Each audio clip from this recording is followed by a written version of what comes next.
তো প্রতিদিন আমি যখন বলেছিলাম আমরা একটা লিস্ট বানাবো, যে লিস্টের মাধ্যমে আমরা আলোচনা করবো যে কোন কোন স্টকগুলো আছে যেটা কালকের জন্য ভালো পারফর্ম করতে পারে।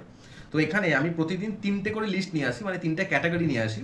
প্রথম ক্যাটাগরিতে আমি যে স্টকগুলো বলবো, এখানে 5টা স্টকের নাম বলবো, যেটা হচ্ছে একদম স্টার গ্রেডেড স্টক, মানে যে স্টকগুলো পারফর্ম করার কনসেপ্ট মানে প্রবাবিলিটি সব থেকে বেশি প্রথম। সেকেন্ড ক্যাটাগরি থাকবে যেখানে প্রবাবিলিটি কম, একটু কম কম্পারেটিভলি। আর থার্ড ক্যাটাগরিতে আমি সেই স্টকগুলোর নাম বলবো যাদের কর্পোরেট অ্যাকশন থাকছে। মেনলি আজকে যে কর্পোরেট অ্যাকশনগুলো নিয়ে এসেছি সেখানে 3টে পার্ট আছে। প্রথম পার্টে থাকছে কোন স্টকগুলো আছে যারা ডিভিডেন্ড দেবে কালকে, মানে কালকে না, আগামী পরশু, যেগুলোকে আমরা কালকে বাই করতে পারি যদি ডিভিডেন্ড চাইতে হয়। তো আগামী পরশু মানে 4th জুন যে স্টকগুলো ডিভিডেন্ডের এক্স ডেট, ঠিক আছে। আর একটা স্টক আছে যারা বোনাস ইস্যু করবে, আর একটা স্টক আছে যারা রাইট ইস্যু করবে। ওকে, তো আমি পরপর স্টকের নামগুলো বলতে শুরু করি। তো প্রথম এ ক্যাটাগরি স্টক, মানে যাদেরকে আমরা অবশ্যই র্যাডারে রাখবো, ফার্স্ট আছে আদানি পোর্ট, ঠিক আছে প্রথম।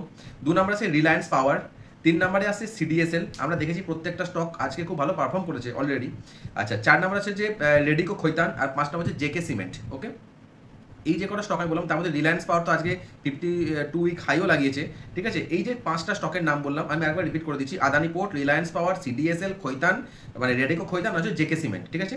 এই 5টা স্টককে আমরা কিন্তু অবশ্যই আমাদের র্যাডারে রাখবো, মানে আমরা র্যাডারে রাখবো ইন দ্য সেন্স আমরা আমাদের ওয়াচ লিস্টে রেখে দেবো। ওকে, গতকালকের যে স্টকগুলো বলেছিলাম সেই স্টকগুলোও কিন্তু ওয়াচ লিস্টে থাকবে। গতকালকের স্টকগুলোর মধ্যে বেশ কিছু স্টক কিন্তু পারফর্ম করেছে আজকে অলরেডি, তারা কিন্তু একটা ভালো পজিশন, প্রায় 2-2.5%, 3% মতো কোনো কোনো স্টক গেছে, কোনো স্টক আবার 1% নিচে 0.5, 0.7% নিচের দিকেও গেছে। তো যে স্টকগুলো নিচের দিকে গেছে সেই স্টকগুলোকেও কিন্তু আমরা কালকের জন্য বেশি করে মানে খেয়ালে রাখবো, কারণ সেই স্টকগুলো কিন্তু আগামীকাল যে ট্রেডিং সেশন হচ্ছে মঙ্গলবার, সেখানে কিন্তু বাড়ার সম্ভাবনা প্রবল থাকছে। ওকে, বোঝা যাচ্ছে আমি যে স্টকগুলোকে বলছি তার নেচারটা হচ্ছে এরকম, ক্লিয়ার।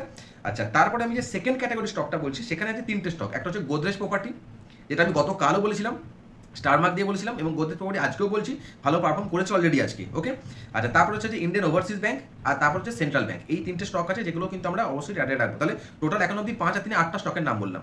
এরপর আমি আসি ডিভিডেন্ডওয়ালা।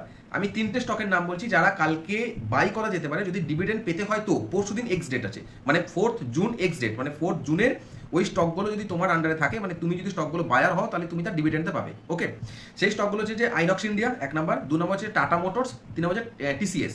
আমি বারবার বলছি এগুলো ছাড়াও অনেক কোম্পানি আছে যারা কিন্তু ডিভিডেন্ড দিচ্ছে, কিন্তু আমি সেই সমস্ত স্টকগুলোকে পিক করছি যে সমস্ত স্টকগুলো পারফরমেন্স মোটামুটি ভালো ঠিকঠাক জায়গায় আছে, একদম বাচ্চা স্টক না, ঠিক আছে, বা লো পারফরমেন্সের স্টক না। ওকে, আচ্ছা, বোনাস ইস্যু করবে সেটা হচ্ছে যে শালিভদ্র ফাইন্যান্স, ঠিক আছে, এরা কালকে বোনাস মানে 4th জুন বোনাস ইস্যু করবে 3:1 এই রেশিওতে।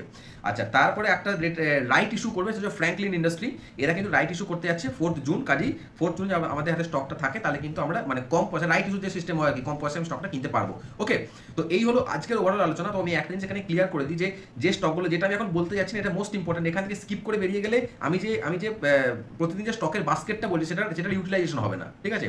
আমি যে স্টকটা বলছি আমরা এই প্রত্যেকটা স্টককে আমরা 1 থেকে 2 সপ্তাহ কিন্তু আমরা রাখবো আমাদের র্যাডারে। ওকে, আমি প্রতিদিন কিছু কিছু স্টকের নাম বলবো, সেগুলোকে আমরা অ্যাড করতে করতে যাবো, ঠিক আছে।